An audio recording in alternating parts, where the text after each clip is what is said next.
This is episode number 237 of the Middle Country Public Library podcast. Hello and welcome. Sal DiVincenzo here with my fabulous colleagues, Sara Fade. Hi. Nicole Rambo. Hello. How's everyone doing? Great. All right, so listen. We had mentioned this briefly during our last movie chat, that Sara was itching for us to watch a movie. Yes. Mm-hmm. So Sara picked this film. We're putting it out there. If you want to email her, podcast@mcplibrary.org. The film is 2022's Men. Mm-hmm. Sara, without going in, so super major spoilers coming up. Oh, yeah. But Sara, without going too far, because I'm sure we're going to want to discuss this a little more in depth, a general synopsis of this film, please. Okay, so this film, directed by Alex Garland, who also directed Ex Machina, which was another movie that we did. Yes. And it has Jessie Buckley, Rory Kinnear in it. There's not a lot of other people in this film besides no, Rory Kinnear. Yeah, Rory Kinnear is Rory Kinnear. So so Harper is Jessie Buckley. She goes on this little getaway in this very rural vacation house, like a B&B kind of a thing. In England. Not a B&B, like a Verbo. Or, yeah. To get away from this horrible incident that happened with her and her separated husband. And in doing so, she meets the caretaker of this house. And and it's not a spoiler alert because right away you see what happens is that this Rory Kinnear plays many different characters that Harper meets in the town. Well, I didn't know that, believe it or not. What do you mean? I didn't know until I started watching the movie. I had no idea. I'm saying, but in the movie, it's not like it's like, you know. Yeah. Once you see the first other man, you're like they look familiar. Yeah. I'm saying it's not like a ooh, right. Like I didn't know this was coming. Yeah. Unlike the ending. Right. That, it's sort of I like to call it a psychological horror film. Yeah, I agree. Was this horror? They call it folk horror on the web because evidently these figures or characters that are mentioned in the film are like a English folk tale. Like the Green Man? The Green Man, yes. Yeah. I would think so. I mean, if it's not horror, then what? Or if horror isn't at least one of the genres, then what? To me, this was more gross fantasy. That's not a genre, but okay. Genre. Gross. Gross. Okay, I'm sorry, Sara. Continue your explanation. So I saw this movie in the theater because I wanted. Oh, you did? I did. And I just have to laugh because I kind of went in knowing what it was about. And then this like cute little young couple, clearly on like a date, came in there, 20, 19. And then I was like, you're in for it. Yeah. But was the theater full when you saw it? No. It was like me and Rocky and then like two creepy single men, like not together, but they were like single. Very fitting for the film. I was like, oh. Yeah. And then this cute little couple that probably got traumatized. Yeah. And that was it. Okay. So anyway. Yeah, she goes on this, It's hard to describe it the way you would describe it. Are we going into spoilers now? Or? Yes, now we can go into spoilers. Right. But I want you to describe it because I think everybody in this room could probably describe this film in a completely different way. But how does Sara Fade describe this movie? Okay, so this woman, she goes away. I personally, this is my takeaway from the film, is that there are some supernatural elements, right? Because then you come across this person, the Green Man in this church, and he has like, leaves and stuff coming out of his head, and he's clearly mystical. Yeah. And then she kind of has a break. I don't know what happens, but I think that she then, like every single man that she has encountered, is terrible to her after the husband. And the husband is emotionally abusive to her, manipulative. Well, let's mention what was the major terrible thing that happened to her at the beginning of the movie. We find it's done intermittently, I would say, right? Yeah. So you get you understand exactly what happens throughout the film. That the husband, she wants a separation because she's very unhappy, and it's apparent that he has some mental illnesses going on. And he basically says to her, if you leave me, I'm just going to kill myself. Is that what you want? Is that what you want? And she's like, no, but that's on you. You can't put that on me. And then of course it goes back, then that goes away. And then these are like flashbacks she's having. Yeah. And then another flashback, we see that he punches her in the face. Like, not a smack, like a punch. Yeah. And she freaks out. She, like, tells him to leave. And then she locks the door on him. And then in his desperation to sort of still talk to her, he goes upstairs to the apartment above them, goes outside the window. Now, they don't... Right, she says we don't know. Did he slip and fall on his way? Or did he kill himself? Or did he jump? But he falls... Yeah, jumps, regardless, yeah. And he dies. And she witnesses it. She sees him falling, and she goes outside, and it's not a very pretty sight. No.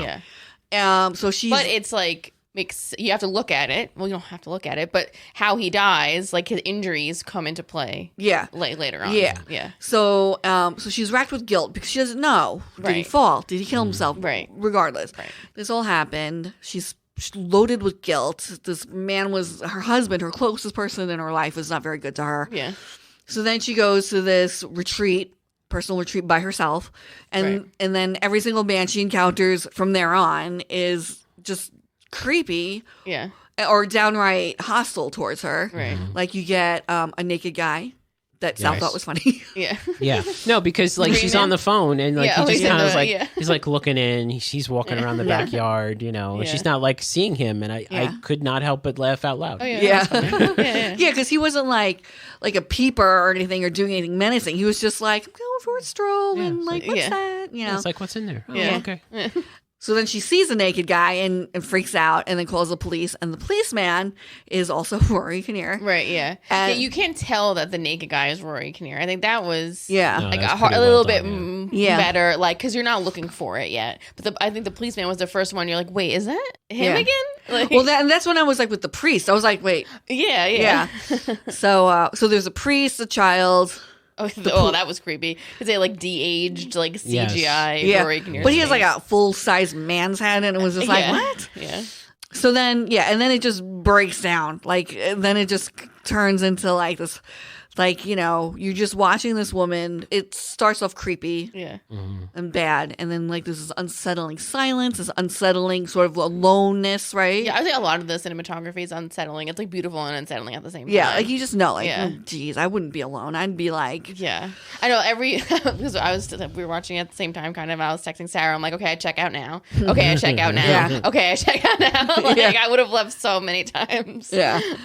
So then it builds up to where the caretaker, she calls it the caretaker. I don't remember exactly. Well, it's a home invasion. Yeah. That's right. And the Takes place. caretaker just happens to be there, or she calls him. He shows up. He shows up and Because he hears a window breaking. right. Yeah.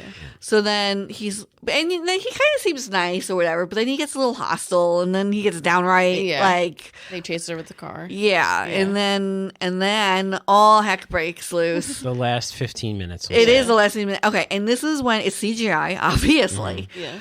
No, you think it's CGI? I thought it was... No. I think it was practical effects. No, because I watched the special effects. The Blu-ray, folks, if you want to Okay. take it out, has special features, Okay. and I watched because I was like, what? I want to know. So I think part of it was a bodysuit, and then and partial was CGI overlay. Okay. But so this is a big spoiler alert. You have to talk about it to discuss the film. In the end, all these characters, Rory Kinnear's characters, give birth to one another. Right. But they're men. Yes. And they they know it's a man. There's man parts. Yes. Yeah. But and women and lady parts. Yes. Right, yeah. Well, yes. Yes. Yeah. And so his character, It starts off with the green guy, yeah. Yes. the nature man. Yeah. Yeah. He gives birth to another character. Yeah, I was like the caretaker then. Or I something think it was the caretaker. Yeah. And then the caretaker gives birth to the vicar. Vicar. And then the boy, And right? then the boy. No, I'm sorry. Yeah. So the boy's next. I'm sorry. It's Green Man, boy. Oh, I think okay. it's an age order, probably. Oh, okay. Yeah. Green Man, boy, caretaker. No, vicar. Yeah. Caretaker. And then her husband. And then her husband. Yeah. And then first it's kind of like a normal birth. You're like, oh. I mean, it's not normal, yeah. but normal position. But then it gets stranger and stranger where it's like through the neck, through the back. Yeah, right. And then you're just like, ugh. Yeah. Yeah. Yeah, and then it just ends up in the daytime where her friend comes after all this happens. Yeah, the last. Would you say that already? Well, the last one's her husband. Her last one's her husband, and they have a little a conversation. Yes, they do. Yeah. Yes, He's like, "What do you want from me?" And he's like, "I just want you to love me." Yeah. She's like, "Oh." Yeah, and she is unremarkably calm. Yeah. Through the whole thing. Yeah. Through the home invasion, she's pretty calm too. Well, I think she freaks out. This is why I think. Okay, so this is what I think. Okay. So I think there is a green man person, right? Mhm. A real one. Yeah. And he's the one that blows the dandelion seeds in her face, Right, which yeah. are mystical, and it calms her down. Mm. And then she has a break Mhm. Mm. and hallucinates all of that. All the rest of what happens after. Yeah. Yeah, and- but I thought that, but there's blood on the floor when the sister shows the up. friend. at yeah, the because end. I think she killed someone. I think she killed the caretaker. Kill the caretaker. Yeah. Yeah. Yeah, I really think she did. Mhm. So, Like accidentally in the stupor or whatever stupor Yeah. she was in. Yeah. yeah. Oh, that's an interesting. Okay, now that makes a little more sense for me. Interesting. Yeah. See, I think that she's in hell. Oh, She's in hell. are you and- being serious? No, I'm serious. I Okay. think she's in hell. This is her hell, and How would all. she die? I don't think she's necessarily dead. I think this is just her hell in her head. Oh, okay. Okay. I think that Hmm. this is her hell in her head, and perhaps because there's a little bit of religious imagery at Yes. the very Little. beginning. Yes. She Yeah. just walks into this house, and there is a tree Yeah. with Yes. apples on it, and Oh, for some yeah. reason she Yeah. decides to grab the apple and eat it, take a bite Yeah. out of it, and the caretaker makes a little joke. Right. And she says, "Oh, I had one of your apples," and he says, "Oh, you shouldn't have done that. That's Right. forbidden fruit." Yeah. Yeah. But I feel like for me, I think that every single person, man in this is the devil, Mm. and he's tempting her, and he's mocking her, and he's torturing her, and all that kind of stuff. Okay, so that's my theory. What's your theory, Nicole? Yeah. I have no idea. I don't know what happens. I think kind of at the point where they're all the same guy. Almost, I don't know what's going on. Like, is she imagining this? Like, does Right. she have a break? Or are you just supposed to take it for what it is and it is happening? But let's Yeah. just say it is happening. Then this is just more the theme of men have their own interesting quirks towards women. If you want to. Well, that's what I found and then offensive. just you know what I though. mean? Just No, Did you're you? laughing, but I found that offensive. well. I did. No, keep going, Nicole. No, that was I don't know. You know what I mean? Is it just we're supposed to literally believe what's happening is really happening, and it's not about the realism of it? Could this really happen? It's more about the themes that they're trying to portray. Do you know what I mean? Well, I think that's what it was. Yeah. I mean, Yeah. I think you are, Yeah. walking down the right road here, because I do think if you look at the different, you have the caretaker who is overly protective, who kind of It's creepy. He's well, just- no, it's she's like, "Oh no, I can do it." And he's like, no, I'll do it. You know what I mean? Yeah. He takes away her independence, Yeah. especially when he Yeah. goes out. and gets when he the luggage. goes out and- to get the Yeah. luggage. Yeah. That's it. Then you have the child, Yeah. right? Who's just childish, mean to her. mean, Yeah. Yeah. nasty. Then you have, and this is the worst one, the vicar, who is of the men the only one that technically you would trust because he's a vicar. Well, the police officer too. Was, or the police officer, yes. He was also very dismissive. yeah. Yeah. Yeah. I don't know. So I was. This is the reason why I like this movie so much. It is gross at the end. I will say this, but I left going, "What did I?" You know what I mean? Yeah, I just yeah. keep thinking It's about a it. conversation Yeah. starter. And it's and there's it can be everyone can have a valid opinion and they're all different. You know what I mean? Yeah. So I'm thinking, so the female cop, she's the only other one. Right. Yes, the only other woman. Oh no, well, there's two other women in this. Her friend. Her friend or sister or someone. Yeah. The friend who's on the phone. Yeah. Who, by the way, shows up pregnant at the end. Yeah. Was Yeah. that meant to mean something? Yeah. Yeah. And she I knew we probably knew she was pregnant too when she's on the phone because she's like, I'll watch you get drunk. Because she was saying how I'm going to come down. Yeah. Don't let these men bullying you into leaving your vacation because she was going to Yeah. leave because Yeah. everything was getting real weird. Yeah. She's like, no, don't let them do that. I'll come down. I'll watch you get drunk and Yeah. have fun. And so I was Yeah. like, oh, so she's pregnant. Yeah. Yeah. So then, I think it Yeah. was. I don't think the woman's really pregnant in real life, so it's Yeah. probably Yeah. on purpose, Yeah. So I do think that when you're a victim or something really bad happens to you, done by someone, we can do a role reversal. It could be like a man with a woman because women can be abusive, as we all know. that every single woman in your life that you encounter sort of embodies, you see them, their intentions through this sort of lens. Yeah. So I think that's why maybe she sees all the men as the same, because they're all the same to her from her husband, where they're manipulative, or they're aggressive, and they're, you know what I mean? So I was thinking maybe something along those lines, where it's just in her head, and that's how, you know, women or men or anyone in that position can see other people. You know, I don't know. Yeah. Or it could be that it's a weird little village that has a thing on it. Yeah. Right. Like you encounter the green man and then you just freak out. Yeah. I know, but I was wondering, I'm like, where's that woman cop come back? Like, wouldn't she go run and try to find that lady cop? Yeah. Yeah. Yeah, but it was weird. She was the only one physically there with her, maybe 2 minutes worth of the whole film. Yeah. And she makes a comment, right? I mean, she says, you know, oh, it's kind of scary, isn't it? Yeah. Okay. Oh, well. Yeah. You know, you'll be fine. Yeah. So the Green Man is portrayed besides the actor portraying him as this naked character who throughout the film is constantly not growing, but placing these leaves around him. So he's like transforming. Yeah, into like nature. But in the church, when she goes to the church, there is this, I don't know if it's a baptismal font or something, where it's a you know, concrete, you know, chiseled concrete or marble thing in the center of the church there, where on one side is a representation of the Green Man, and on the other side is a representation of this other folklore person who's the woman's side. Yeah. But they didn't really like address the woman's side unless she's the woman's side. I don't know. Right? It was only the Green Man that they addressed. What do you mean addressed? You know, he was the only other character. He was a character from the church, the Green Man. But the woman was not portrayed by anybody in the movie. Yeah. You know, the woman's side. There's two sides of this concrete thing. Well, as we all know, in most religions, it's men that have emerged as popular deities or gods. Or, yes. I mean, you know, and just put Christianity. I mean, you know. Yeah. So maybe that's it. Maybe that's another sort of comment, is that like, there are other, but who cares about them? Yeah. There was some, men. There was some disturbing, there were other disturbing things that I found disturbing in this film that weren't gross. The cave, the echo. Just, well, not even that. Just the like the that. little kid taking there's a dead crow, taking the crow and doing that. There was a little bit of you know, kind of like if you watch the movie and you see it, you know, he's looking down upon it and it's got a connotation to it. Let's just say that's a little, to me, that was a little disturbing. Yeah, like even more disturbing than, you know, the guy's hand being cut in half or something like that. Yeah.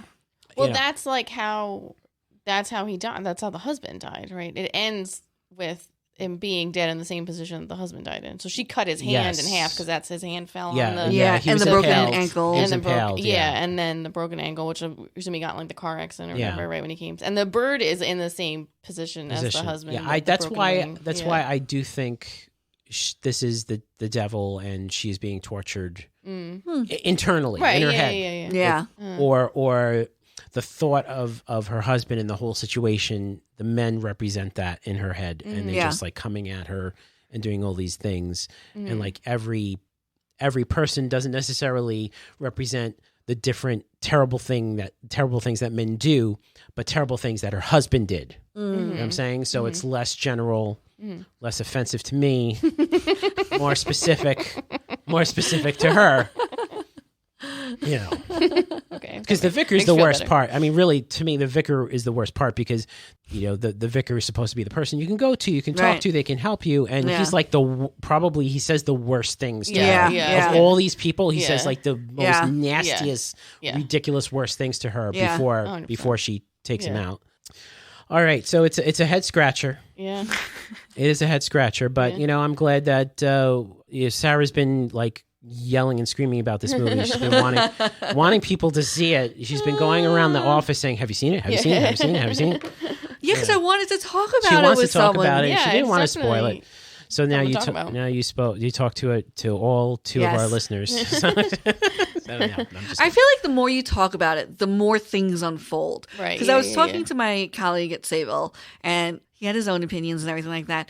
But I feel like there were moments when we were both like, huh. Because, and you brought up some things and you brought up some things. That I just feel like this is a very, I'll say, onion-layered, multi-layered film that you wouldn't think of. Yeah. And I'm glad I made you watch it. Yeah, exactly. And it was like simple. Like it wasn't crazy. Like it was. What did Steve think? Oh, you know what? No, it's funny. It must have gave him nightmares because he did. Yesterday morning when we were getting whatever night we watched it. The next morning when we were like getting ready, he's like, "Stop telling Sarah to have us watch these movies at night before we go to bed." I didn't like that. He was like, either he had a nightmare about it or he was still thinking about it or whatever it was. Yeah. But no, he didn't. He did not, like, as we were watching it, he was fine with it. But it was just funny. The next morning, he, like, out of nowhere, like, we weren't even talking about it. He's like, tell Sarah to stop telling us to watch these things. Right, because he probably It's a thinking man's horror gross movie. Yeah.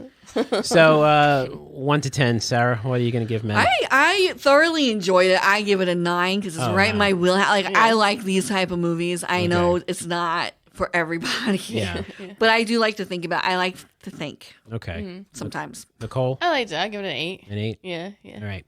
I'm abstaining. Oh, because I want to. No. I want to think about it some more. So, see, that's a good thing. Yeah, I still need to think about some more.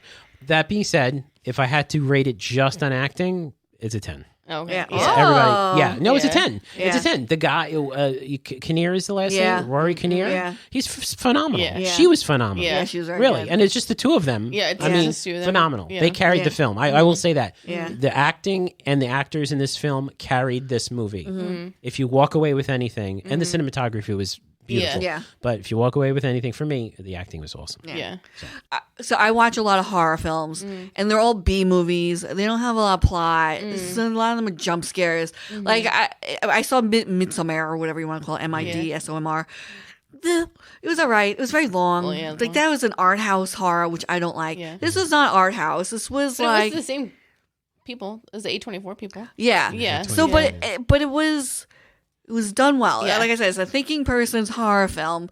If you like Halloween and Friday the 13th, this might not be for you. Right, but if you kind of like independent films, you might, and not like horror, you might want to watch it and just close your eyes at the end or whatever. Because you don't get much from it. Yeah. But you'll get the gist of it. So because it really isn't jump scares. No. It's just an overall constant feeling of creepiness. Yes. Yeah. You know what I mean? But tension, drama, dread. but there's no like someone pops out with a no, it's not that type of horror. Yeah, it's good. Yeah, and if you were to take the last 15 minutes away and maybe like end it with something different, something more abrupt, I think it would still be a film that people would want to. It would be like a psychological thriller. Yeah, exactly. Sort of like thing. Yeah. It'd be a different film. It'd be a different film. Right. Yeah. But anyway. Very good, very good. So that does it for this episode and this movie chat. And if you want to listen to older movie chats or read our show notes, visit our website, mcplpodcast.com. And hit the like button and hit the subscribe button if you're listening on YouTube. We'd love to get to 1,000 subscribers by the end of the year. And we'd love you to like this show so this way we know that we're doing things right here. Yes. So thanks so much for listening. For Sarah Fade and Nicole Rambo, I'm Sal DiVincenzo. We'll see you on the next show.